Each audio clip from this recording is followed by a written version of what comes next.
ইকামা suspended এবং ইকামা cancel এই দুটার মধ্যে পার্থক্য কী? কোনটা হলে কী ধরনের সমস্যায় পড়তে পারেন? বর্তমানে অনেকেই এই ধরনের সমস্যার মধ্যে পড়ছেন। প্রথমে আমরা ইকামা ক্যান্সেল সম্পর্কে জেনে নেব। ইকামা ক্যান্সেল দেখায় মূলত যদি আপনার ইকামায় মালগি থাকে। আরবিতে মালগি দেখাবে, ইংরেজিতে ক্যান্সেল দেখাবে। এটা হলো সাদ্দাত নাম্বার ক্যান্সেল। আমাদের অনেক কপিল আছে যারা মুক্তবালা আমলের বকেয়া ফি ফাঁকি দেওয়ার জন্য কর্মীদের ইকামা অথবা মুক্তবালা আমলের যে অতিরিক্ত লেবি ফি আছে সেটা ফাঁকি দেওয়ার জন্য না দেওয়ার জন্য কর্মীদের সাদ্দাত নাম্বার ক্যান্সেল করে ইকামা করে, যার কারণে কর্মীরা অন্য কোথাও কাফালা হওয়ার সুযোগটা নিতে পারে না। ইকামার মেয়াদ শেষ হওয়ার পরে নতুন করে ইকামা রিনিউ করার সুযোগটা নিতে পারে না।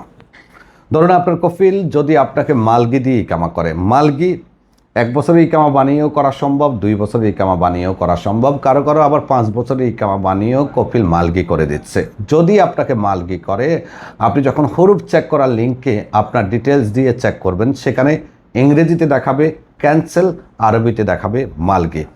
ইকামায় মালগি হলে অন্যত্র কাফালা হওয়ার সুবিধাটা নেওয়া যায় না এবং ইকামা রিনিউ করা যায় না যতক্ষণ পর্যন্ত না সাদ্দাত নাম্বারটা ঠিক করা যায়। একবার ক্যান্সেল করে দিলে পুনরায় সে সাদ্দাত নাম্বার ঠিক করা প্রায় অসম্ভবের মতো। মাঝে মধ্যে করা যায়, তবে বেশিরভাগ সময়ই হয় না। তো যাদের ইকামায় মালগি আছে তাদের জন্য করণীয় কী? করণীয় হলো, যদি আপনার ইকামার মেয়াদ থাকে, ইকামার মেয়াদ থাকা অবস্থায় আপনি যদি এক্সিটে দেশে চলে যেতে পারেন, পুনরায় আপনি সৌদিতে আসতে পারবেন, কোনো সমস্যা হবে না। এক্সিট কখনো কখনো অটোমেটিক চলে আসে, কখনো কপিলকে ম্যানুয়াল সিস্টেমে লাগাতে হয়।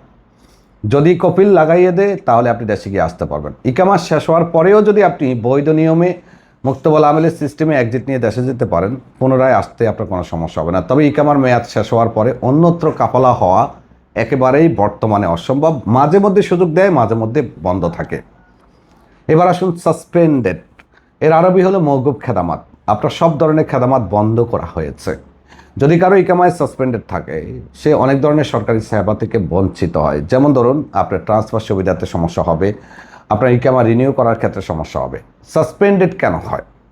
সাসপেন্ডেড অনেকগুলো কারণে হয়। প্রথমত, সাসপেন্ডেড হয়ে থাকে যদি আপনার কফিল মুআসাসা বন্ধ করে দেয়, আপনাকে হুরুবও দেয়নি, খরচ দেয়নি, সেক্ষেত্রে আপনার ইকামা সাসপেন্ডেড শো করার সম্ভাবনা অনেক বেশি। নাম্বার 2, আপনি ছুটি লাগিয়েছেন, সময় মতো দেশে যাননি, এক্ষেত্রেও আপনার ইকামা সাসপেন্ডেড হওয়ার সম্ভাবনা অনেক বেশি থাকে। কেননা ছুটি লাগানোর পরে হয় ছুটি ক্যান্সেল করতে হবে, না হয় দেশে যেতে হবে। যদি কোনোটাই না করেন, সেক্ষেত্রে সাসপেন্ডেড হয়ে যায়।